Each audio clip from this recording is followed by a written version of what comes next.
River of டெத்னு ஒரு river வந்து அழைக்கப்படுறது. அங்க இருக்கிற மக்களா இருக்கட்டும், அதுல இருக்கிற மீனா இருக்கட்டும், நிறைய செத்து போகுது. உலகத்துல ஒரு ஐலாண்ட் இருக்கு, அங்க பெர்மனண்டா யாரும் வாழ மாட்டாங்க. மனுஷங்க ரீச் பண்றது ரொம்ப ரொம்ப கஷ்டம். இதுல இன்ட்ரெஸ்டிங்கான ஃபேக்ட் என்ன பண்ணா, உங்களால ஒரே நேரத்துல 4 ஸ்டேட்டை விசிட் பண்ண முடியுமான்னு கேட்டா முடியும். ரிவர் ஆஃப் டெத்னு ஒரு ரிவர் வந்து அழைக்கப்படுறது. அது எங்க இருக்குன்னா, இந்தோனேஷியால இருக்கிற சிட்டரம் அப்படின்ற ஒரு ரிவர் தான் ரிவர் ஆஃப் டெத்னு சொல்றாங்க. அது ஏன் அந்த பேர் வந்துச்சுன்னு தெரியுமா? சிட்டரம் ரிவர் ஒரு காலத்துல ரொம்ப கிளீனா தான் இருந்திருக்கு. அது கிட்டத்தட்ட பாத்தீங்க அப்படின்னா ஒரு 270 கிலோமீட்டர் வரைக்கும் நீளமா இருந்திருக்கு. அது மட்டும் இல்லாம அங்க இருக்கிற லோக்கல்ஸுக்கு அது ஒரு குடிநீருக்காகவும், இரிகேஷன் ஃபெசிலிட்டிக்கும் இல்லை ஃபிஷிங்கும் பயன்பட்டுருக்கு. பட் லேட்டரா போக போக factory waste and then plastic waste அப்புறம் கார்பேஜ், லோக்கல் கார்பேஜ்ல டம்ப் பண்றதுனால அந்த ரிவர் வந்து இன்னைக்கு ரொம்ப பொலிட்டடா இருக்கு. ஸோ அதனால அந்த வாட்டர் அந்த அளவுக்கு பொலிட் ஆனதுனால அங்க இருக்கிற மக்களா இருக்கட்டும், இல்ல அதுல இருக்கிற மீனா இருக்கட்டும், நிறைய செத்து போகுது. பட் ஆனா இந்தோனேஷியன் கவர்மெண்ட் வந்து அதுக்கு ரீசெண்டா ப்ராஜெக்ட்லாம் ஸ்டார்ட் பண்ணிருக்காங்க. அது கிளீன் பண்றதுக்காக. அது அண்டர் ப்ராசஸ்ல இருக்கு. இது என்ன பிரமாதம்? இது விட ஸ்பெஷலைட் ஒன்னு இருக்கு.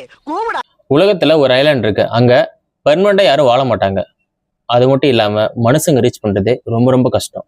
அதே மீறி ரீச் பண்ணோம் அப்படின்னா ஹெலிகாப்டர் மூலியமா தான் போவாங்களே தவிர்த்து போட்ல போறது ரொம்ப ரொம்ப சிரமம். அது என்னன்னு தெரியுமா? ஸோ இந்த ஐலாண்ட் எங்க இருக்கு அப்படின்னா சவுத் அட்லாண்டிக் ஓஷன்ல இருக்கக்கூடிய போட் ஐலாண்ட். இந்த ஐலாண்ட் வந்து நார்வேக்கு சொந்தமான ஒரு ஐலாண்ட். பட் ஆனா அங்க பெர்மனண்டா இருக்குதுன்னு சொல்லி யாருமே கிடையாது. அதே மீறி அங்க யாரு போவாங்க அப்படின்னா சயின்டிஸ்ட் மட்டும் தான் ரிசர்ச் பர்பஸ்க்காக வந்து போட் ஐலாண்டுக்கு வந்து போறாங்க. ஸோ அப்படி போனாலுமே சயின்டிஸ்ட் வந்து போட்ல வந்து போக முடியாது.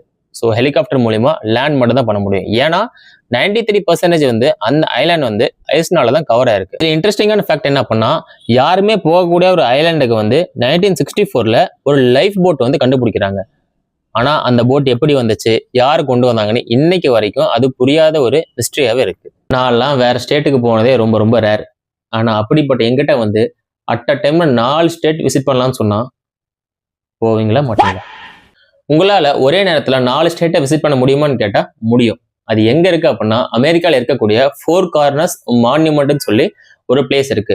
இந்த பிளேஸ்ல அரிசானோ, நியூ மெக்சிகோ, கொலாடோ அண்ட் தென் மறந்துட்டேன் உட்டாக்குன்னு சொல்லி 4 ஸ்டேட்டோட மீட்டிங் பாயிண்ட் வந்து ஒரே பிளேஸ்ல வந்து மீட் ஆகும். ஸோ இந்த பிளேஸ்ல நின்றுக்கிட்டு உங்களால 4 ஸ்டேட்டையும் டச் பண்ண முடியும். இந்த பிளேஸ்ல பாத்தீங்க அப்படின்னா நிறைய பீப்புள் வந்து போட்டோ எடுக்க ஆசைப்படுவாங்க. ஏன்னா உங்களோட ஒரு கால் ஒரு ஸ்டேட்லயும் இன்னொரு கால் வேற ஸ்டேட்லயும் இருக்கும். அதனால ஒரு டிஃப்ரெண்டான எக்ஸ்பீரியன்ஸாவும் பீப்புளுக்கு இருக்கு. இந்த பிளேஸ் வந்து உங்களோட பக்கெட் லிஸ்ட்ல இருக்கு அப்படின்னா கமெண்ட்ல சொல்லுங்க. இன்னைக்கு சொன்ன இன்ட்ரெஸ்டிங் ஃபேக்ட் உங்களுக்கு பிடிச்சிருக்கு அப்படின்னா மறக்காம சப்ஸ்கிரைப் பண்ணுங்க, லைக் பண்ணுங்க. ஓகே, நாளைக்கு வளர்ந்துகிட்டே இருக்கிற ஒரு மவுண்டனை பத்தி பார்க்கலாம். Okay, bye bye.